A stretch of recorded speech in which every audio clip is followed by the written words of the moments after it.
ನಮಸ್ಕಾರ ವೀಕ್ಷಕರೇ, ನೀವು ನೋಡ್ತಾ ಇದ್ದೀರಾ ಗ್ಯಾರಂಟಿ ನ್ಯೂಸ್. ನಾನು ರಾಮ್ ಬಡ್ಗೇರ್. ಕುಮಾರಸ್ವಾಮಿ ಅವರ ವಿರುದ್ಧವೂ ಕೂಡ ಕೇಸ್ ದಾಖಲಾಗಿದೆ.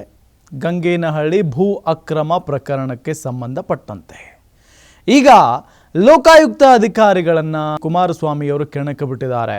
ಅದು ಎಲ್ಲ ಒಂದು ಕಡೆ ಅವರನ್ನು ಕೆರಳಿಸಿ ಬಿಟ್ಟಿದೆ. ಹಾಗಾಗಿನೇ ಈಗ ಜಿದ್ದು ಸಾಧಿಸ್ತಾ ಇದ್ದಾರೆ ಅಧಿಕಾರಿ ಒಬ್ಬರು ಕುಮಾರಸ್ವಾಮಿ ಅವರ ಮೇಲೆ ಅನ್ನೋದು ಗೊತ್ತಾಗ್ತಾ ಇದೆ.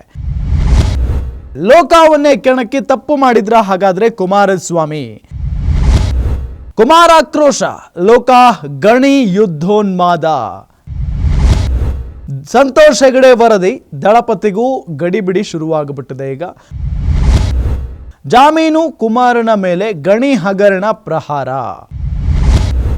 ಬೇಲ್ ಶಾಕ್, ಕುಮಾರಸ್ವಾಮಿ ಲಾಕ್ ಆಗ್ತಾರಾ? What next? ಏನಾಗಬಹುದು? ಬೇಲ್ ಸಿಕ್ಕಿದೆ ಈಗ ಕುಮಾರಸ್ವಾಮಿ ಅವರಿಗೆ, ಆದರೆ ಮುಂದೆ ಏನಾಗುತ್ತೆ ಅನ್ನೋ ಕುತೂಹಲದ ಪ್ರಶ್ನೆ ಇದ್ದೇ ಇದೆ. ಇನ್ನು ಜಾಮೀನು ರದ್ದಾದ ನಂತರ ಲೋಕ ಜಿದ್ದು ಸಾಧಿಸ್ತಾ ಇದೆ. HDKಗೆ ಸಾಯಿ ಮಿನರಲ್ಸ್ ಕಂಪನಿ ಹಗರಣ ಮುಳುವಾಗ್ತಾ ಇದೆ. ಈಗ ಗಣಿ ಅಕ್ರಮ ಕೇಸ್ನಲ್ಲಿ ಜಾಮೀನು ಪಡೆದಿದ್ದಾರೆ HD ಕುಮಾರಸ್ವಾಮಿ ಅವರು. ಜಾಮೀನು ಸಿಕ್ಕಿದೆ ಈಗಾಗಲೇ. 2011ರಲ್ಲಿ ಗಣಿ ಗುತ್ತಿಗೆಯಲ್ಲಿ ಅಕ್ರಮ ನಡೆದಿತ್ತು ಅಂತ ಸಂತೋಷ್ ಹೆಗಡೆ ಒಂದು ಸಮಿತಿ ವರದಿಯನ್ನು ಸಲ್ಲಿಸಿರೋದು. 2011ರಲ್ಲಾಗಿರುವಂಥ ಒಂದು ಅಕ್ರಮ ಇದು. ಹೆಗಡೆ ವರದಿಯಲ್ಲಿ ಉಲ್ಲೇಖಿಸಿ ಪ್ರಾಸಿಕ್ಯೂಷನ್ಗೆ ಪತ್ರವನ್ನು ಬರೆಯಲಾಗಿದೆ. ಹೆಗಡೆ ವರದಿಯನ್ನು ಉಲ್ಲೇಖ ಮಾಡಿನೇ ಪ್ರಾಸಿಕ್ಯೂಷನ್ಗೆ ಅನುಮತಿ ಕೊಡಬೇಕು ಅಂತ ಹೇಳಿ ಇಲ್ಲಿ ಕೋರಿ ಪತ್ರವನ್ನು ಬರೆಯಲಾಗಿದೆ. ಪ್ರಾಸಿಕ್ಯೂಷನ್ಗೆ ರಾಜ್ಯಪಾಲರಿಗೆ ಲೋಕಾಯುಕ್ತ ಪತ್ರವನ್ನು ಬರೆದಿದ್ದಾರೆ. ಆದರೆ ರಾಜ್ಯಪಾಲರು ಕೂಡ ಪ್ರಾಸಿಕ್ಯೂಷನ್ಗೆ ಅನುಮತಿ ಕೊಟ್ಟಿಲ್ಲ. ಇದುವರೆಗೂ ಕೂಡ ರಾಜ್ಯಪಾಲರು ಪ್ರಾಸಿಕ್ಯೂಷನ್ಗೆ ಅನುಮತಿಯನ್ನ ಕೊಟ್ಟಿಲ್ಲ. ಅದರ ಬೆನ್ನಲ್ಲೇ ಲೋಕಾಯುಕ್ತ SIT ಇಂದ ತನಿಖೆಯನ್ನ ಮಾಡಿಸೋದಕ್ಕೆ ಮುಂದಾಗಿದೆ. ಹೆಗಡೆ ವರದಿ ಆಧರಿಸಿಯೇ ತನಿಖೆಯನ್ನ ಆರಂಭಿಸಿದೆ ಲೋಕ. ಹೆಗಡೆ ವರದಿ ಆಧರಿಸಿಯೇ ತನಿಖೆ ಆರಂಭ ಆಗಿದೆ. ಈಗ ಅದರಂತೆ ಕುಮಾರಸ್ವಾಮಿ ಜಾಮೀನು ರದ್ದು ಕೋರಿ ಅರ್ಜಿಯನ್ನ ಹಾಕಿದ್ದಾರೆ. ಜಾಮೀನು ರದ್ದು ಕೋರಿ ಲೋಕ ಅರ್ಜಿ ಸಲ್ಲಿಸುವ ಸಾಧ್ಯತೆ ಇದೆ. ನೋಡಿ, ಗಮನಿಸ್ತಾ ಇದ್ದೀವಿ, ಕುಮಾರಸ್ವಾಮಿ ಅವರ ಜಾಮೀನು ಓಕೆ ಆಗಿದೆ, ಜಾಮೀನು ಸಿಕ್ಕಿದೆ. ಆದರೆ ರದ್ದು ಕೋರಿ ಈಗ ಲೋಕಾಯುಕ್ತದವರು ಅರ್ಜಿ ಸಲ್ಲಿಸುವಂತ ಸಾಧ್ಯತೆ ಇದೆ. ಜಾಮೀನು ರದ್ದಾದ್ರೆ HD ಕುಮಾರಸ್ವಾಮಿ ಸಿಕ್ಕಂತೆ. ಜಾಮೀನು ರದ್ದಾಗ್ಬಿಟ್ರೆ HD ಕುಮಾರಸ್ವಾಮಿ ಅವರನ್ನ ಅರೆಸ್ಟ್ ಮಾಡಲಾಗುತ್ತೆ. ಇದು ಎಲ್ಲ ಒಂದು ಕಡೆ ಲೋಕಾಯುಕ್ತ ಅಥವಾ ಲೋಕಾಯುಕ್ತ ಅಧಿಕಾರಿ ವರ್ಸಸ್ ಕುಮಾರಸ್ವಾಮಿ ಅನ್ನುವಂಥ ಪರಿಸ್ಥಿತಿ. ಮೊನ್ನೆ ನಾವು ಗಮನಿಸಿದ ಹಾಗೆ ಕುಮಾರಸ್ವಾಮಿ ಅವರು ಒಂದು ಪ್ರೆಸ್ ಮೀಟ್ ಮಾಡ್ತಾರೆ. ಅಲ್ಲಿ ಲೋಕಾಯುಕ್ತ ಒಬ್ಬ ಅಧಿಕಾರಿ ಚಂದ್ರಶೇಖರ್ ಅವರ ವಿರುದ್ಧ ಹರಿಹಾಯ್ತಾರೆ ಕುಮಾರಸ್ವಾಮಿ ಅವರು. ಅದಾದ ನಂತರ ಚಂದ್ರಶೇಖರ್ ಕುಮಾರಸ್ವಾಮಿ ಅವರನ್ನ ಹಂದಿಗೆ ಹೋಲಿಸಿ ಪರೋಕ್ಷವಾಗಿ ಪತ್ರವನ್ನು ಬರೀತಾರೆ ತಮ್ಮ ತಂಡದ ಸದಸ್ಯರಿಗೆ, ಅಂದರೆ SIT ಅವರಿಗೆ. ನಮ್ಮನ್ನು ಹೆದರಿಸುವ ತಂತ್ರಗಾರಿಕೆ ಇದು, ನಾವು ಇಂಥವ್ರಿಗೆಲ್ಲ ಹೆದರಬಾರ್ದು, ಅವರು ನಮಗೆ ಕೇವಲ ಒಬ್ಬ ಆರೋಪಿ ಮಾತ್ರ, ಅವ್ರಿಗೂ ನಮಗೂ ಏನು ಸಂಬಂಧ ಅಂತೆಲ್ಲ ಪತ್ರವನ್ನು ಬರೀತಾರೆ ಚಂದ್ರಶೇಖರ್. ಅದಾದ ನಂತರ ಈಗ ತಿರುಗೇಟನ್ನು ಕೊಡೋದಕ್ಕೆ ಕುಮಾರಸ್ವಾಮಿ ಅವರು ಕೂಡ ಮುಂದಾಗಿದ್ದಾರೆ. ಹೀಗೆ ಜಿದ್ದಾಜಿದ್ದು ನಡೀತಾನೆ ಇದೆ ಇವರಿಬ್ಬರ ನಡುವೆ. ಹಾಗಾದರೆ ಏನಿದು ಕುಮಾರಸ್ವಾಮಿ ಗಣಿ ಅಕ್ರಮ ಪುರಾಣ ಅನ್ನೋದನ್ನ ಕೂಡ ನಾವು ಗಮನಿಸ್ತಾ ಹೋಗೋಣ.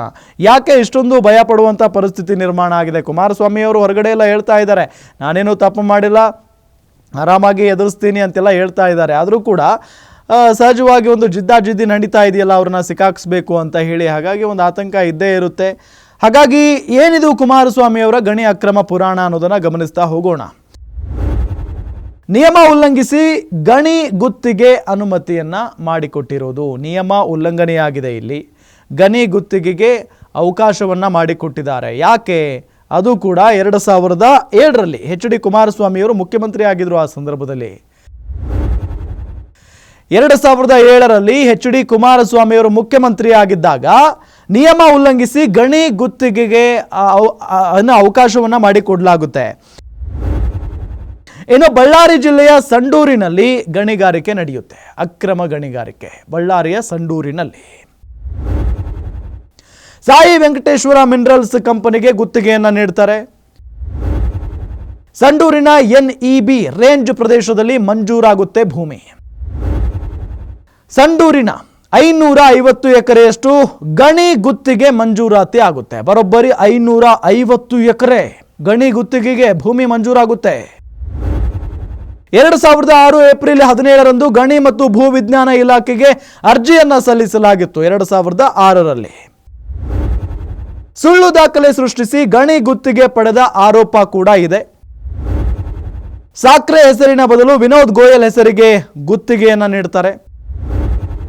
ಅಕ್ಟೋಬರ್ 5, 2007ರಂದು ಇಲಾಖೆಗೆ ಕಡತವನ್ನ ಸಲ್ಲಿಕೆ ಮಾಡಲಾಗುತ್ತೆ. ಅಕ್ಟೋಬರ್ 5, 2007ರಂದು ಅಕ್ರಮ ಖುದ್ದು ಕುಮಾರಸ್ವಾಮಿಯೇ ನಿರ್ದೇಶನ ಮಾಡಿರುವಂತ ಆರೋಪ.